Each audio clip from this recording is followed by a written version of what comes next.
Hello and welcome to Business News here on TVC Breakfast. We're going to be talking about something rather important to everyone. It's about food, and there are reports confirming that acute hunger and food insecurity may worsen in Nigeria in the next few months if urgent steps are not taken to forestall famine. According to the Nigeria Food Insecurity Fact Sheet released by Oxfam, 1 in 5 people, that's about 282 million, is now undernourished, and 93 million in 36 African countries are suffering extreme levels of hunger, with women and children the major victims.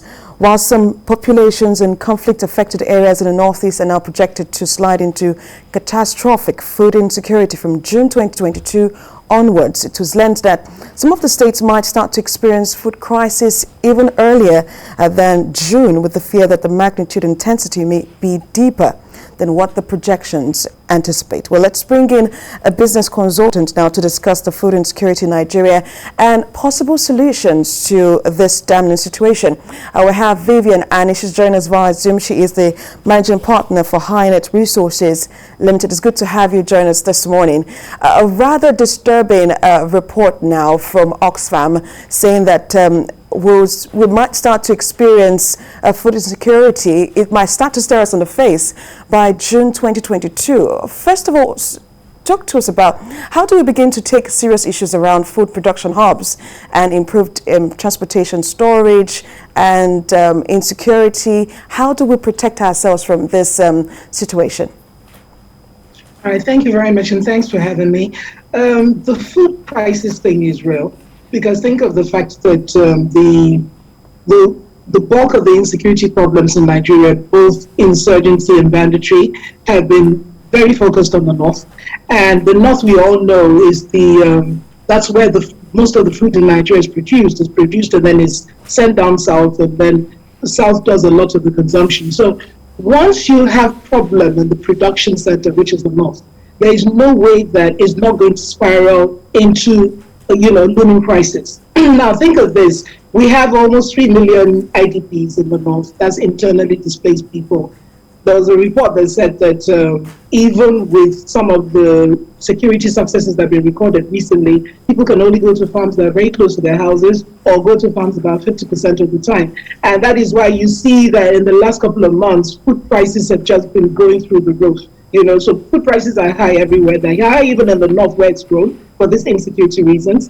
And then when you finish with the insecurity problems that have really diminished food production, you now talk about the transportation issues. You talk about the bad roads, you talk about the high cost of fuel, you talk about the high cost of diesel. As we speak, we're in the middle of a petrol supply crisis, so it's going to get tough for the average Nigerian. I would say, to the average Nigerian, if you ask me for the way forward, try to buy in bulk as much as you can, get to know quite some stuff about nutrition, because you find out that certain foods have about the same amount of nutrition but are cheaper than others. Start to do some research about how you can spend less money on food, picking cheaper alternatives. As it seems all of us might just become farmers, having small farms in our own compounds. Let's look at Lagos, for instance. You talked about the Northeast. Let's look at Lagos and how Lagos is coming up with a model to aggressively look at the increased food crop and animal production. What sort of investment base do you think other states should employ to see how we can sustain this model that Lagos seems to have employed in the last couple of months? Okay, fine.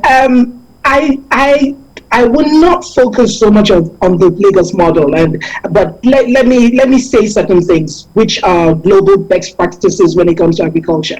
I'll pick the Netherlands in particular. The Netherlands is the second highest, food exporter in the world by value. Netherlands is less than the size of Benue State.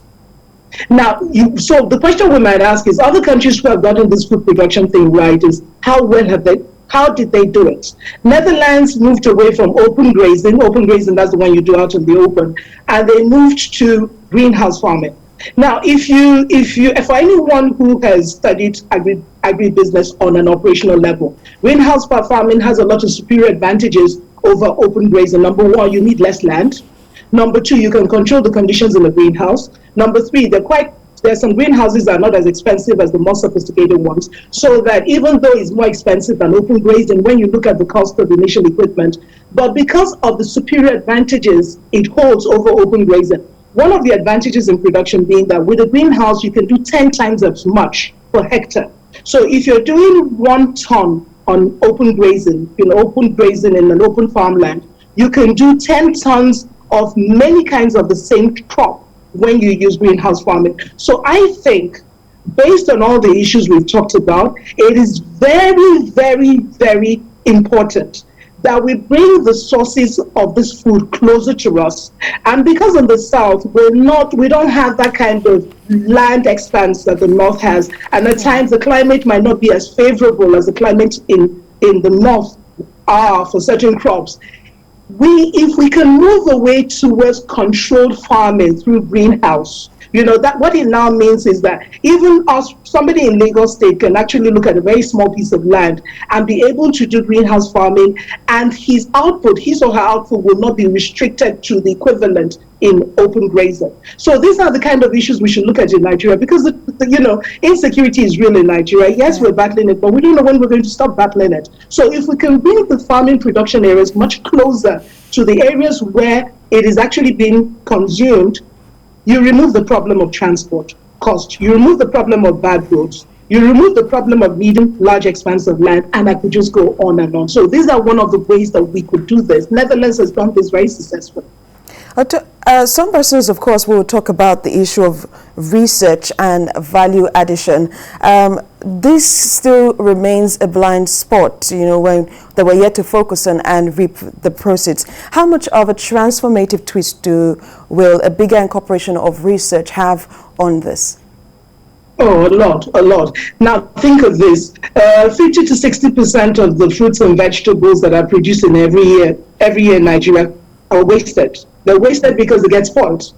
And one of the things that improved research will do is that it can give us low-cost ways. When I say low-cost, because I'm mindful of the fact that a lot of the preservation techniques that are used by more developed countries might be quite high cost when it comes to Nigeria. But indeed, even as we speak, there are many low-cost ways to preserve crops, including fruits and vegetables. So if you look at it, 50 to 60% of the fruits and vegetables grown in Nigeria wasted every year. For other crops that are not fruits and vegetables, at times the figure is higher, at times it's a little bit less. But overall, a lot of the food that's produced in Nigeria is wasted. So it is very critical.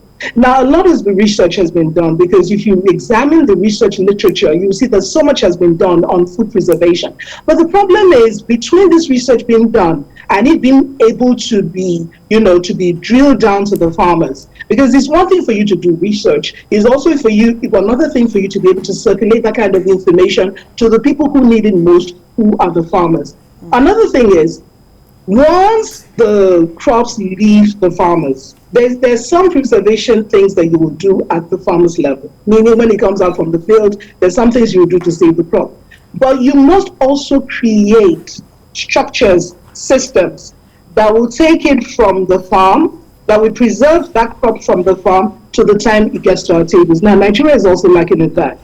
There are things called packing houses, where you can process fruits and vegetables to preserve their longevity. There are many ways that you can preserve other crops. But the problem is, we have sort of in Nigeria concentrated on just the farming leg of it. And that's the truth. If you look at a lot of the government initiatives, we are about increasing production.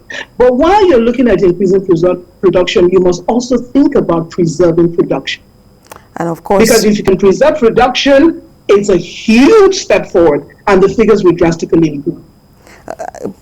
Adding to that, we can also think of exporting, the farm produce that we produce here. Very quickly, I want to ask you, what's your next forecast, for February inflation report? Very quickly. I expect it to go higher. We're in the middle of the petrol crisis, like I said, and we all know that the price of petrol, whether we want to admit it or not, has gone up. Before, we used to do 145 in Lagos. Right now, a lot of filling stations are selling at way above 145, and that is going to have a direct bearing on inflation. So expect to see higher inflation figures. All right, Vivian Ani, thank you so much for joining us on TVC Breakfast at this time. Thank you so much. My pleasure.